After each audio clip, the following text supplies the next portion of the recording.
வணக்கம் மாணவர்களே! இது மெட்ராஸ் யுனிவர்சிட்டியோட 2ஆம் ஆண்டு மாணவர்களுக்கான அ வீடியோ தான் இது. இன்னைக்கு நம்ம பார்க்க போறது வந்து யூனிட் 1 ஓட அம் காணொளி தான் இது. முதல்ல யூனிட் 1ல நமக்கு என்ன செய்திகள்லாம் இருக்கு அப்படின்னு சொல்லிட்டு பார்த்தீங்க அப்படின்னா, தொல்பழங்கால வரலாறும், சங்ககால வரலாறும். கிட்டத்தட்ட மனுஷன் வந்து இந்த பூமியில கால் பதிச்சதுன்னு சொல்லுவாங்கல்ல. ஸோ அந்த காலகட்டத்திலருந்து, அதுக்கப்புறம் வந்து நமக்கு கிடைச்ச எவிடன்ஸ் அதாவது சங்ககாலம் அப்படின்னு சொல்லிட்டு சங்ககால புத்தகம் வரைக்கும் நம்ம பார்த்துருப்போம். சங்ககால புத்தகங்கள் வந்து சங்ககால இலக்கியங்கள்னு பார்த்தீங்கன்னா, அந்த 8 தொகை 10 பாட்டெல்லாம் நீங்க படிச்சிருப்பீங்கல்ல. அது வரைக்கும் இருக்கக்கூடிய காலகட்டத்த தான் அலகு 1க்குள்ள நம்ம பார்க்க போறோம். ஸோ முதல்ல நமக்கு வந்து அந்த கிளாரிட்டி இருந்தா தான், அதுக்கு உங்களுக்கு என்ன படிக்கிறீங்க அப்படின்னு சொல்லிட்டு தெரிஞ்சதுன்னா, ஈஸியா உங்களுக்கு இது புரிஞ்சிரும். நீங்க வந்து இதெல்லாம் உட்காந்து மனப்பாடம் பண்ணணுன்றது இல்ல. புரிஞ்சுக்கிட்டாலே போதும். அதுக்குள்ள இருக்கக்கூடிய தகவல்கள், டேட்டாஸ் மட்டும் நமக்கு என்ன மாதிரியான இப்ப தொல்தமிழர்ன்றது என்ன குடுத்துருக்காங்க? தொல்தமிழரா வந்து எங்க ஆரம்பிச்சு, எப்படியெல்லாம் வந்து நமக்கு இதுல நெறைய நீங்க வரலாற்று செய்திகள், அதாவது அவங்களுடைய ஆராய்ச்சி செய்திகள் சொல்லும்போது, யாரு அத சொன்னாங்க? அதுக்கப்புறம் வந்து அந்த வருஷம், அதுக்கப்புறம் அந்த இடங்களுடைய பெயர்கள், இதெல்லாம் நெறைய வரும். சரிங்களா? ஸோ, அப்போ வந்து கிட்டத்தட்ட ஒரு 10 தலைப்புகள், உட்தலைப்புகள் இருக்கு. இதுல தொல்தமிழர், பழைய கற்காலம், புதிய கற்காலம், உலோக காலம் அண்ட் அகழ்வாராய்ச்சியில் தமிழும், தமிழரும் கீழடியில நமக்கு கிடைச்சது தான். இன்னைக்கு ஒட்டுமொத்த அந்த வரலாற்று செய்திகளையே கொஞ்சம் மாத்தி போட்டது. அதனால வந்து உங்களுக்கு இது ஒரு தலைப்புக்குள்ள கொண்டு வர்றாங்க. ஏன்னா, அதனுடைய முக்கியத்துவம் மாணவர்களுக்கு தெரிஞ்சிருக்கணும் அப்படிங்கிறதுனால.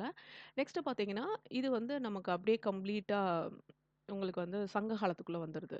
மேல இருக்க 5 வரைக்கும், இது வந்து இப்ப நம்ம தலைப்பு என்னது? தொல்பழங்கால வரலாறு. தொல்பழங்கால வரலாறுக்கு வந்து அந்த மேல் இந்த 5 வரைக்கும் இருக்கக்கூடியது வந்து தொல்பழங்கால வரலாறு. அதுக்கப்புறம் இருக்கிறது எல்லாமே சங்க இலக்கிய வரலாறு, சங்ககால வரலாறு அப்படின்னு சொல்லிட்டு பார்க்கலாம். இதுல திணை வாழ்வியல், கல்வியும் கலையும், தமிழ் வளர்த்த சங்கம் அண்ட் சங்ககால ஆட்சி முறை, அயல்நாட்டு தொடர்புகள். சரிங்களா? ஸோ, அப்போ வந்து பிரிச்சிருக்காங்க. 2 பார்ட்டா பிரிச்சுறாங்க. இந்த 6லருந்து இந்த 10 வரைக்கும் இருக்கக்கூடிய செய்திகளுக்கு எல்லாத்துக்குமே நம்ம வந்து சங்க இலக்கியங்கள அ ஆ ஆதாரமா வச்சு நமக்கு வந்து தரவுகள் வந்து இந்த உங்களுக்கான சிலபஸ்க்குள்ள குடுத்துருப்பாங்க. ரொம்ப ஈஸி தான். இதெல்லாம் உங்களுக்கு நீங்க வந்து நம்ம ஆல்ரெடி கேட்ட, படிச்ச நம்ம விஷயங்கள வச்சு அழகா குடுக்கலாம். சரிங்களா? இப்ப நம்ம வந்து இன்னைக்கு நம்ம பார்க்குறது ஒரே ஒரு தலைப்புல தான் நான் இந்த இந்த வீடியோ குடுக்குறேன். தொல்தமிழர் அப்படிங்கிறது. தொல்தமிழர் அப்படிங்கிறது யாரு? சரிங்களா? இதுல கேட்கக்கூடிய 2 மார்க் கொஸ்டின்ஸும் நான் உங்களுக்கு இங்க குடுத்துட்டேன். இது இல்லாம உங்களுக்கு வந்து நான் இன்னும் சில 2 மார்க்ஸ்க்கான அடுத்தடுத்து வரக்கூடிய வீடியோக்கள்ல அந்தந்த தலைப்புகள்ல வரக்கூடிய ஏன்னா 2 2 மார்க்ஸ் கொஸ்டினுக்கு தான் வந்து உங்களுக்கு எப்படி கேட்பாங்க அப்படின்னு சொல்லிட்டு உங்களுக்கு ஒரு அம் ஐடியா ஒரு தெளிவு இல்லாம இருப்பீங்க. சரிங்களா? நெறைய மாணவர்கள் என்கிட்ட கேட்டதுனால நான் வந்து 2 மார்க்ஸ் கொஸ்டினும் இதுல போட்டுருக்கேன். இது இல்லாம உங்களுக்கு வேற ஏதாவது வேணும்னா கூட நீங்க எனக்கு கமெண்ட்ஸ்ல குடுக்கலாம். இதுல வந்து உங்களுக்கு இதெல்லாம் குடுத்துருக்கேன். நீங்க இத அப்படியே வந்து நீங்க படிச்சு ஈஸியா தெரிஞ்சுக்கலாம். அம் அடுத்தது வந்து பார்த்தீங்க அப்படி சொன்னா, இந்த அண்டர்லைன் பண்ணியிருக்கிறதெல்லாம் வந்து ஒரு வேள தமிழகத்தில் வந்து எத்தன வந்து ஆற்றங்கரை நாகரிகங்கள் இருந்திருக்கு. தொல்தமிழர் காலத்துல. அப்படின்னு சொல்லிட்டு படிக்கும்போது, நமக்கு கிடைச்ச தரவுகள வச்சு 17 ஆற்றங்கரை நாகரிகங்கள் அப்படின்னு சொல்லிட்டு ஒரு முடிவுக்கு வந்திருக்காங்க. அதே மாரி எலராசியா அண்ட் கோண்டுவானா அப்படின்னா என்னன்னு 2 மார்க்ஸ்ல கண்டிப்பா கேட்கறதுக்கு நெறைய சான்சஸ் இருக்கு. அடுத்தது பார்த்தீங்கன்னா, லெமூர் அதுவும் கேட்பாங்க. அப்போ லெமூர் அப்படிங்கிறது ஒரு பாலூட்டி விலங்கு அப்படிங்கிறத நீங்க அட்லீஸ்ட் அந்த வார்த்தை தெரிஞ்சு வச்சிருந்தீங்கன்னா, அத வச்சு நீங்க எழுத முடியும்.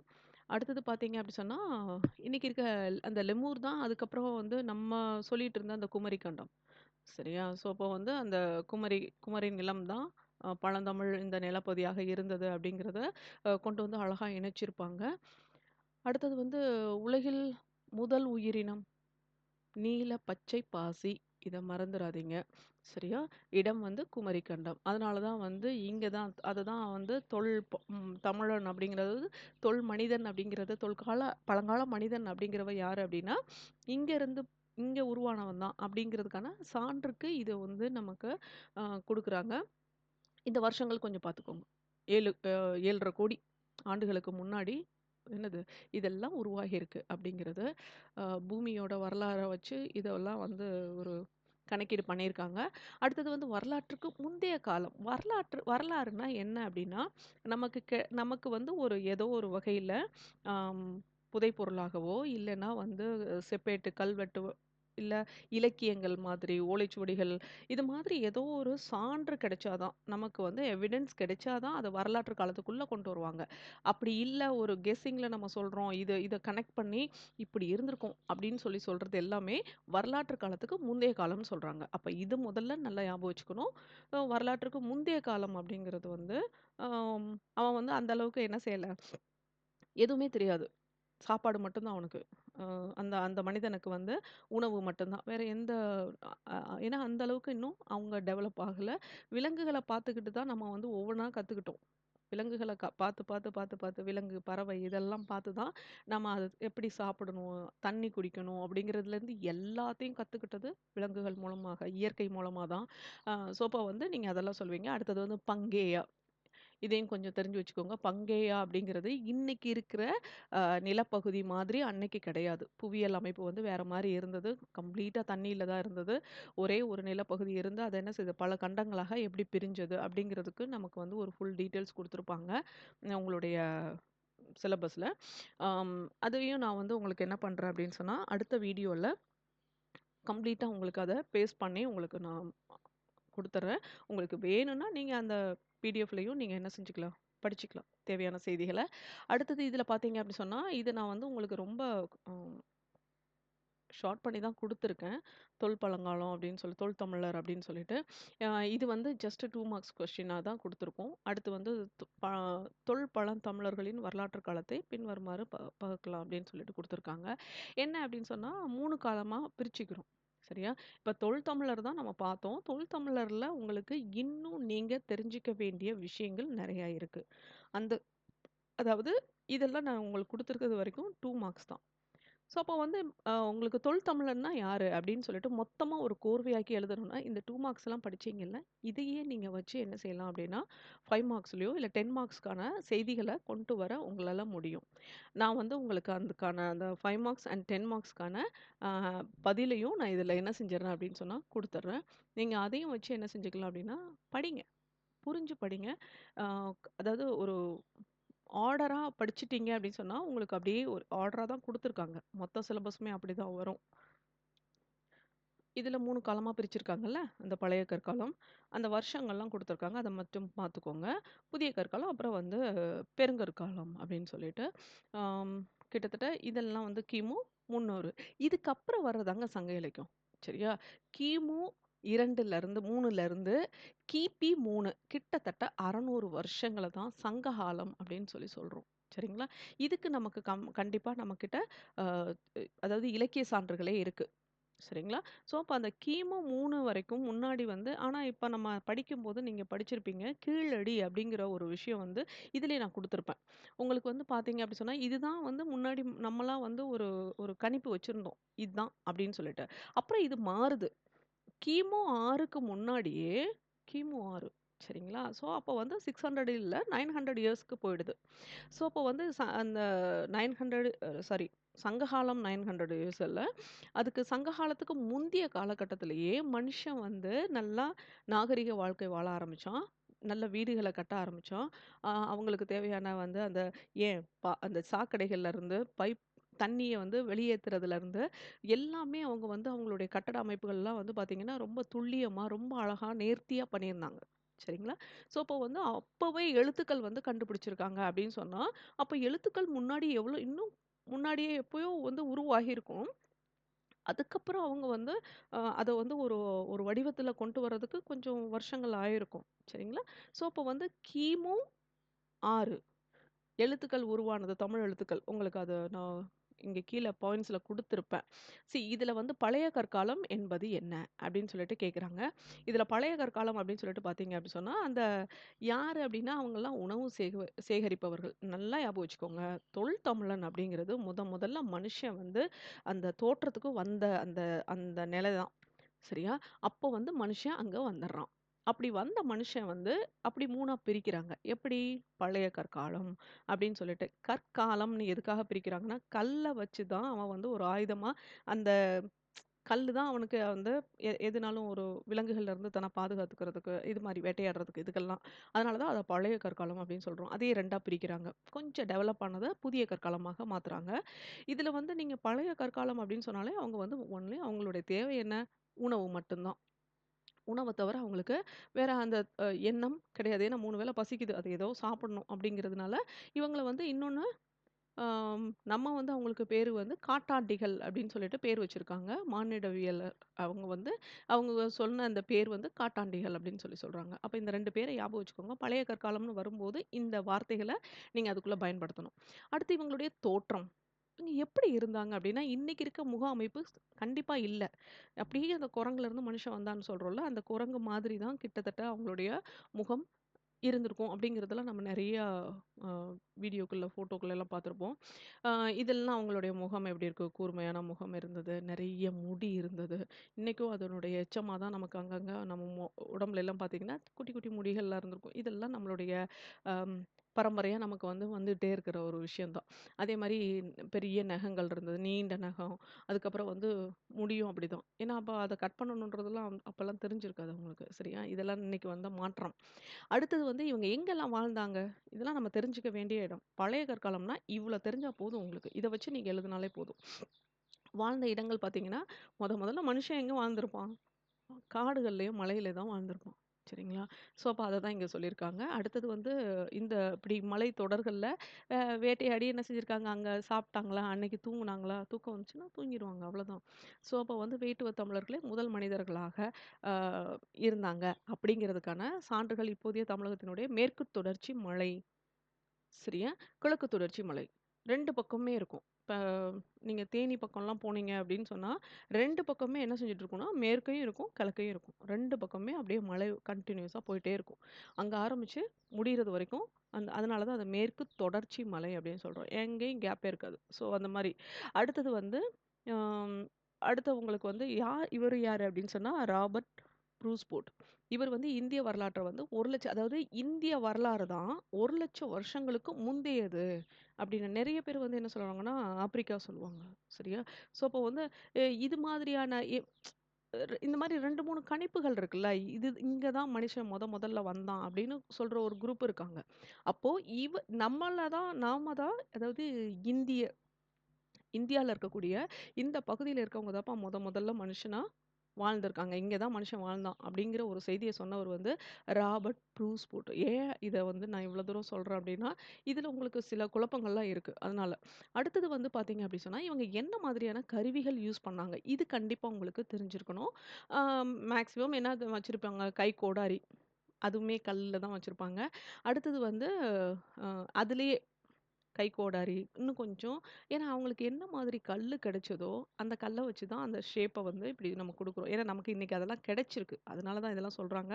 அடுத்து வந்து வெட்டுக்கத்தி, சுரண்டி, சுரண்டின்றது அந்த மண் அப்டி அள்ளுற சுரண்டிகள். அடுத்தது வந்து கூர்முனை கருவிகள். ரொம்ப ஷார்ப் பாயிண்ட்ல இருக்கக்கூடிய வெப்பன்ஸ் எல்லாம் யூஸ் பண்ணியிருக்காங்க. அடுத்து வந்து இது மாதிரி நெறைய கருவிகள் இருக்கு. இந்த குறிப்பிட்ட கருவிகள் நான் உங்களுக்கு குடுத்துருக்கேன். இத படிச்சுக்கோங்க. அடுத்தது வந்து பயன்பாடு. இதெல்லாம் வச்சு அவன் என்ன செஞ்சாங்க அப்படின்னு சொன்னா, ஒண்ணு வந்து தரைய தோண்டுறாங்க. எதுக்காக அப்படின்னு சொன்னா, ஏன்னா அங்க அதுக்குள்ள கிடக்கக்கூடிய பூச்சி அந்த காலத்துல வந்து பூச்சி, புழு எல்லாம் தான் சாப்பிட்டுருக்காங்க. இன்னொன்னு கிழங்குகள்லாம் கிடந்திருக்கு இருக்கு அப்படின்னு சொன்னா, அந்த கிழங்குகளையும் அவங்க என்ன செய்றாங்க, அ சாப்பிடுறதுக்கும் இதெல்லாம் தோண்டுறதுக்கு பயன்படுத்தியிருக்காங்க. அடுத்தது வந்து மரத்த வெட்டுவதற்கு. சரியா? ஸோ அதுக்கப்புறம் இதெல்லாம் வந்து அதே மாரி அ மண்ண துளைக்கிறதுக்கு, விலங்குகளுடைய தோல உரிச்சு ஏன்னா அத உரிச்சு அதுக்கப்புறம் உள்ள இருக்கிற அந்த சதைய தான் அவங்க சாப்பிட்டுருக்காங்க. ஏன்னா அதுகளுக்கும் நெறைய முடிகள்லாம் இருக்குல்ல. ஸோ அந்த முடிகள்லாம் நீக்கணும் அப்படிங்கிற அந்த அறிவெல்லாம் இருந்திருக்கு. ஸோ அதனால அதனுடைய தோல உரிச்சு அதுக்கப்புறம் சாப்பிட்டுருக்காங்க. அ அடுத்தது வந்து மரப்பட்டைகளை சீவவும், ஈட்டியை போன்று வீசி எறிந்து விலங்குகளை கொல்லவும் இதுக்கெல்லாம் பயன்படுத்தியிருக்காங்க. அவங்களுக்கு கிடைச்ச அந்த கற்கருவிகளை. அடுத்தது பார்த்தீங்க அப்படி சொன்னா, நெருப்பு பயன்பாடு. இப்போ வந்து உங்களுக்கு வந்து இதில வந்து நெருப்பு அப்படிங்கிற ஒரு விஷயம், இவங்களா கண்டுபிடிச்சாங்களா அப்படின்னா, இல்ல இயற்கையாவே வந்து வெயில் காலங்கள்ல வந்து ஒரு மண்ணோட மண்ண மூங்கில்கள்ல உரசும்போது, அந்த வெப்ப அழுத்தத்தினால அது வந்து தீ பற்றியிருக்கும். அப்போ புதுசா தீய பார்க்கும்போது அவங்களுக்கு வந்து, ஓ! இது வந்து நெருப்பு வந்து அ எதுக்கெல்லாம் அப்புறம் நெருப்புல வந்து நெறைய மிருகங்கள் செத்து கிடந்திருக்கும். அந்த மிருகங்கள இவங்க எடுத்து சாப்பிடும்போது, அது கொஞ்சம் டேஸ்ட்டா இருந்திருக்கு. பரவாயில்லையே அப்படின்னு சொல்லிட்டு, அப்ப அந்த நெருப்ப வந்து எப்படி உருவாகுது அப்படிங்கிறது அதே மாரி அம் சிக்கிமுக்கி கல். சரியா? இதுதான் நம்ம நெனச்சிருப்போம். சிக்கிமுக்கி கற்கள உரசி பார்த்து, அதுல வந்து நெருப்ப கண்டுபிடிச்சோம். அது வந்து இவனா வந்து இவனுக்கு வேணுன்ற நேரத்துல இந்த கற்கள வந்து உரசும்போது, தீப்பொறியானது பறந்து, அங்க இருக்கக்கூடிய இலை, சருகுகள் எல்லாம் படும்போது, நெருப்பு உருவாயிருக்கு. அப்ப இத ஞாபகம் வச்சுக்கோங்க. அடுத்தது வந்து தொழில். அந்த காலத்துல ஆஃபீஸ்லாம் கிடையாதுன்னு. ஸோ, அதனால வந்து மேக்ஸிமம் உணவு சேகரிக்கிறது. அடுத்தது வந்து காய், கனிகள வந்து அங்கங்க மரங்கள்ல இருக்கிறதெல்லாம் வந்து பறிச்சுட்டு வந்து சாப்பிடுறது. கிழங்கு எடுக்கிறது, மரத்துல இருக்கக்கூடிய தேன் எடுத்து சாப்பிடுறது, வேட்டையாடுறது. இவ்வளோதான் இவங்களுடைய அடுத்தது வந்து பாறைகளில் ஓவியம் தீட்டுதல். பழைய கற்காலத்திலேயே வந்து ஓவியம் தீட்டக்கூடிய அந்த கல்லுலேயே வந்து அவங்க என்ன செஞ்சிருக்காங்க, நெறையா இந்த மாதிரியான ஒரு சிம்பல் வச்சு படங்கள வரையக்கூடிய ஒரு திறன் அவங்களுக்கு இருந்திருக்கு அப்படிங்கிறதுக்கான சான்றுகள்லாம் நமக்கு கிடைச்சிருக்கு. அடுத்தது வந்து இருப்பிடம். மேக்ஸிமம் அவங்க எங்க வசிச்சிருப்பாங்க? நம்ம இதுவரைக்கும் நம்மளுடைய வரலாறு நமக்கு சொல்றது ஒண்ணுதான். என்ன அப்படின்னா, முதல்ல மனுஷன் வந்து மலைக்குகையில வ வ வசிச்சான் அப்படிங்கிறது. மலைக்குகை அப்படின்னு வரும்போது கண்டிப்பா அங்க அருவி இருந்திருக்கும். பக்கத்துல தண்ணி இருந்திருக்கும். ஏன்னா தண்ணி வேணும் மனுஷன் வாழ்றதுக்கு. அதனால என்னன்னா, அதுக்கு அத விட்டுட்டு அப்படியே கொஞ்சம் சமதள பகுதிக்கு வரும்போது ஆற்று ஆ ஆறு ஓடிட்டு இருக்குன்னா, அந்த ஆற்று ஓரங்கள்ல தான் இவங்களுடைய வாழ்க்கை இருந்திருக்கு. இதெல்லாம் ஞாபகம் வச்சுக்கோங்க. ஸோ, அப்போ வந்து ஆற்றுப்படுகை.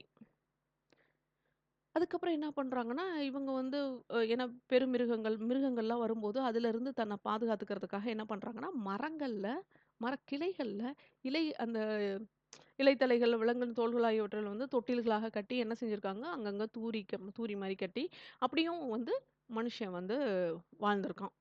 இதெல்லாம் ஞாபகம் வச்சுக்கணும். அடுத்தது வந்து இந்த மாரி குளிர் காலங்கள்ல அவங்க வந்து என்ன பண்றாங்க அப்படின்னு சொன்னா, குகைகளுக்குள்ள போயி வசிச்சிருக்காங்க. இதையும் விலங்குகள பார்த்தா நம்மங்க அந்த மனிதன் வந்து தன்னை வந்து அதுக்குள்ள மலை குகைகளுக்குள்ள போகும்போது, அவங்க வந்து ஒரு பாதுகாப்பா உணர்றாங்க. ஸோ இதெல்லாம் இருக்கு. ஸோ இதுவரைக்கும் பழைய கற்காலம் அப்படின்னு சொல்லிட்டு வரும். அதாவது தொல்தமிழருக்கான உங்களுக்கு அந்த நோட்ஸும் நான் வந்து உங்களுக்கு இதில கீழ உங்களுக்கு அந்த குடுத்துர்றேன். ஸோ, அப்போ வந்து இது இது இல்லாம தொல்தமிழருக்கு வந்து உங்களுக்கு அந்த 2 மார்க்ஸ்ல வச்சு நான் அந்த படிச்சதையும், மேற்கொண்டு சில செய்திகளையும் நான் உங்களுக்கு அத இணைச்சா போதும். அவ்ளோ எழுதுனா தாராளமா போதும். அதுக்கப்புறம் வந்து பழைய கற்காலம் அப்படின்னு சொல்லிட்டு வரும்போது, பழைய கற்காலம், புதிய கற்காலம், பெருங்கற்காலம். இந்த 3க்குமே ஒட்டுமொத்தமா நம்ம இவ்ளோ தான் செய்திகள நம்ம சேகரிக்க போறோம். சரியா? ஸோ, அப்போ வந்து எந்த காலகட்டங்கள்ல என்னென்ன மாதிரி உங்களுக்கு அந்த பழைய கற்காலம், தொல்தமிழர் பழைய கற்காலம், புதிய கற்காலம் அண்ட் உலோக காலம். ஸோ இது வந்து உங்களுக்கு இந்த 3த்துக்கான செய்திகள வந்து உங்களுக்கு அம் பிடிஎஃப்ல நான் உங்களுக்கு குடுத்துர்றேன். அது வேணும்னா, நீங்க அதையும் நான் கொஞ்சம் எடிட் பண்ணி தான் உங்களுக்கு குடுக்குறேன். எது வேணுமோ அவ்வளோ படிச்சா போதும். ஏன்னா, நான் அதில நெறைய குடுத்துருப்பாங்க. அவ்வளோத்தையும் நீங்க படிச்சு உங்கள வந்து நீங்க குழப்பிக்கிறத விட, நீங்க தேவையானத மட்டும் நீங்க படிச்சுட்டு போனீங்கனாலே போதும். அ இப்ப நான் சொன்னதெல்லாம் இதுதான் அந்த உட்தலைப்புகள். இதுக்குள்ள இருக்கக்கூடிய செய்திகள மட்டும் நீங்க அ கொஞ்சம் விரிவுபடுத்தி நீங்க எழுதணும். அவ்வளதான். புரிஞ்சு எழுதணும். ஆ இதுதான் இந்த முதல் காணொளியில உங்களுக்கு இந்த 3யும் நம்ம பார்த்துருக்கோம். அதுக்கடுத்து வந்து அந்த கீழடி அப்படிங்கிறத அடுத்த வீடியோல நான் உங்களுக்கு எக்ஸ்ப்ளைன் பண்றேன். கீழடியில நமக்கு என்ன செய்திகள் வேணுமோ, அது மட்டும் தான் நான் உங்களுக்கு குடுக்குறேன். அதுக்கப்புறம் விரிவான உங்களுக்கு மெட்டீரியல்ஸும் நான் உங்களுக்கு அந்தந்த வீடியோலயே நான் குடுத்துருவேன். அடுத்தடுத்த வீடியோல ஒரு தலைப்பா உங்களுக்கு நான் எக்ஸ்ப்ளைன் பண்ணிடுறேன். நன்றி.